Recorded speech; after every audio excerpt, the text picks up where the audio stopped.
Jean? Michelle Jean? Yeah. Michael Jean, the one who replaced her, she haven't signed? No, not yet. Oh. And it's actually not Michelle Jean anymore either. No, it's another guy. David Johnston, David I believe Johnson, is his yeah. name, yes. Yeah. Okay, so come on in. Yeah. Is it better for your camera if I Yeah. keep the lights on? Yeah, exactly. On. On? Yeah. Perfect. So the exhibits over here would be the rest of the Bunce Island panels, but we've already seen that movie, so I need to make sure that you get all that information, Excellent. okay? Yeah. All right. Coming when you're ready. Yeah, I'm ready. So basically, between 1783 and 1785, more than 3,000 Black Loyalists arrived in Nova Scotia as a direct result of the American Revolutionary War. During that time period, Lord Dunmore, who was one of the controllers of Britain, he was so sure that they were going to win the war against the American rebels. In fact, he was so sure of himself that he issued a proclamation that stated, any black person, man, woman, or child, who wants to escape their plantation, their slave owner, come take up arms with me, fight loyally on the lines and the side of the British, and when we win, not only are we going to give you your freedom, we are going to give you land and rations. Unfortunately, though, in 1783, the British soon realized that they were not winning this war. The Americans were indeed winning, and all black persons were supposed to be returned to their slave owner. A man by the name of General Birch, and that's actually where the name Birchtown comes into play. He had a lot of pull in the American colonies at that time, and he rallied for these men and women. It wasn't morally right to send them back to their slave owners. These men and women, some of them had fought on the sides of the British since 1775. So, as long as you fought loyally on the sides of the British for at least 1 year, you were granted a certificate of freedom. This is the only certificate that has survived that we know of. This certificate actually belonged to Cato Ramsey. The original to this is at the National Archives in Halifax. So after you were given your certificate of freedom, your name was entered in a document called the Book of Negroes. There are 3 of these documents that exist worldwide. One is in England at the Public Records Office in Kew. One is in the United States at the National Archives in Washington. And one is right here in Nova Scotia at the National Archives in Halifax. So how this document worked was that the ship's name and captain was always listed first. Where they were going to, the Negro's name, age, and then description. But black women in those days were called wenches, so it could have read stout wench, young wench, old wench, sickly wench, worn out wench. And this is from which date? This is from 1773, I do believe. This is actually a copy of the one that's in Halifax. Okay. Okay, let me just check now. 1783, the 31st of July, 1783. This is when they were arriving from the States? Yes. Yeah, I see. Now, for every corresponding Black Loyalist name, the description gets a little bit more in depth, but all it tells is who their former slave owner was, when they escaped, and how long they fought loyally on the sides of the British. Okay. This was never an account of the person themselves. First of all, it was whether they were man or female, whether they were stout, whether they were sickly, whether, they were young, old. It was never an account of them themselves. So, between April and November 1783, over 114 ships were inspected at New York Harbor, and these are the places that they sailed to in Nova Scotia, because at that time, New Brunswick was actually a part of Nova Scotia. St. John, Fort Cumberland, Annapolis, Shelburne, but at that time Shelburne was actually called Port Roseway, Port Mattoon, and Halifax. So all of the brown circles that you see, and even Birchtown and Tracadie, they were not founding communities. Black Loyalists would have dispersed from Shelburne, Annapolis, Fort Cumberland, Halifax, and they would have made their own communities.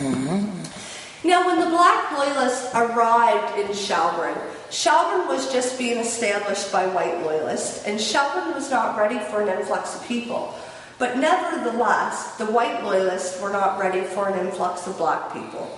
They did not want the Black Loyalists to integrate with their community. They were told they could come out here to this piece of land. Although this was not their land allotments, they could basically squat here until the British government figured out what they were going to do with them. They were told that land was great for cultivation, and as you can see when I take you outside, Birchtown is not good for cultivation. Now, when the Black Loyalists arrived in Birchtown, they didn't have proper provisions to build a house. They hadn't received any rations from the British government. So what happened was they actually built a temporary makeshift house called a pit house. I have a replica of that pit house, which I will show you once we get outside. Now, yes, they were able to build a shelter, but unfortunately, they needed a way to survive. They needed to eat. They needed to raise their families. So what happened was the Black Loyalists of Birchtown indentured themselves to the white Loyalists of Shelburne. So the only difference between an indentured slave and a slave is that an indentured slave goes into it willingly, whereas a slave, you're taken against your will into captivity and you're sold. But because the white Loyalists of Shelburne did not believe that the Black Loyalists were of an equal value, they were actually paid a lesser rate for doing the exact same job. So if you were a white Loyalist of Shelburne, it was to your advantage to hire a Black Loyalist because you got the same work done for a fraction of the cost. But the men and women from Birchtown, they had to walk from Birchtown to Shelburne every day to go to work. They didn't have a nice dirt road to walk on. They actually had to walk through the woods, and sometimes they would have had to truck along the shoreline to get to work every day. Now, in 1784, when a group of disbanded white soldiers had returned home from the American Revolutionary War, between the white Loyalists and the Black Loyalists, jobs were very scarce in Shelburne. But these soldiers believed that the Black Loyalists were taking work away from the white Loyalists. Shelburne and Birchtown became the spot of Canada's largest race riot ever. It lasted for more than 20 days. But once again, the Black Loyalists, they picked themselves up, they rebuilt their pit houses, they would have salvaged what belongings they could have, and they walked back and forth every day to go to work to be able to survive and feed their families. Now, after living here for, a few years, and they still hadn't received their land allotments, a man by the name of Thomas Peters, he actually wrote a letter to the British government and to the Queen. Life here in Birchtown was not at all what they expected it to be. They had fought such a hot war in the United States, but when they arrived here in Birchtown, they were not mentally or physically ready for the harsh, cold climates. So what the British government very so graciously did was they actually gave the Black Loyalists land allotments 15 kilometers from Birchtown in an area that we now call Beaver Dam. But there was a stipulation. In order for the men and women to be able to claim the rights to their land, within 1 year they had to do the following. They had to have a dwelling on that piece of land, and one of these, an orchard, garden, or livestock. Now let's take this scenario. We get up every morning, we walk to Shelburne to go to work. We work all day long. We walk home another 7 kilometers. When we come home, there's still everyday family life that has to go on. Suppers have to be cooked. Children have to be tended to. There's still everyday family life that goes on. And then to walk another 15 kilometers one way, the British government set them up to fail. Less than 1/3 of Birchtown's population who stayed here ever got to claim the rights to their land. My family was not one of those families. Now, in 1792, a man by the name of John Clarkson, he was sent underneath the direction of the British government, and he was sent here with the Sierra Leone Company. And he was sent, I guess you could say, to make up for a lot of the wrongdoing that the British government had instilled on these men and women. So what happened was the exodus to Sierra Leone. And if you wanted to, you could go back home to Africa and you could finally be free. Well, Nova Scotia lost approximately 1,200 men and women to this exodus to Sierra Leone. This is the list of all of the men and women who left to go back to Africa. And over here, I have the very first land grant in Africa, 1792. All of the orange dots that you see here would have been Black Loyalists who left from Birchtown. All of the other dots would have been Black Loyalists who left from the other surrounding areas in Nova Scotia. Now, when the Black Loyalists arrived into Sierra Leone, yes? You have 500 and... No, that's their land allotments, 484. Okay.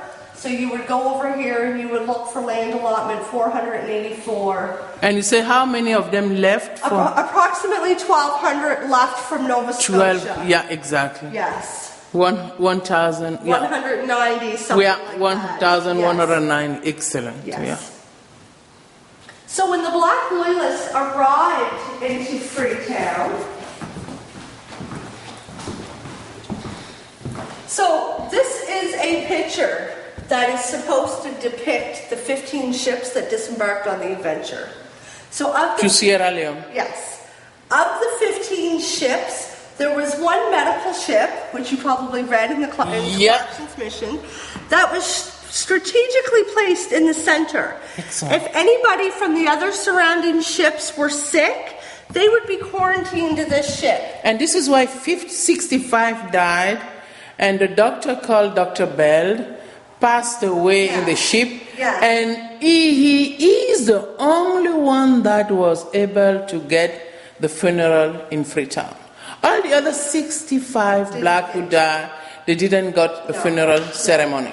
So these men and women are arriving underneath the direction of the British government. The year is 1792. Yeah. Now these men and women, they are free. They're arriving back home in Africa.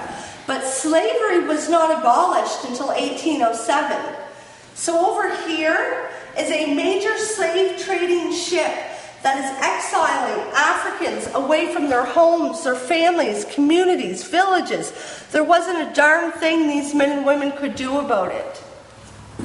Now, when the Black Loyalists arrived into Sierra Leone, yes, they were free, and yes, they had their land. But unfortunately, they didn't have proper provisions to make a dwelling. A lot of them arrived one more time with the clothes they had on their back. So historian Joseph Apala, who was here my very first summer, because I had always wondered what had happened to these Black men and women who left to go on to Africa. These men and women who participated in the exodus to Sierra Leone actually had a hand in working on Buns Island. They actually indentured themselves to the white slave owners of Buns Island because they needed a job. And what historian Joseph Apala told me was just before this fleet arrived into Sierra Leone, the white slave traders, they would go around to the other African kings and they would tell these African kings that these men and women were not black because they were not born in Africa. These men and women actually would have been born on plantations, and yes, they were black. They were told that they didn't speak the mother tongue, and they were also told that if you try to barter and help them in any sort of way, that you and your family could be taken into captivity. Okay. Because, with you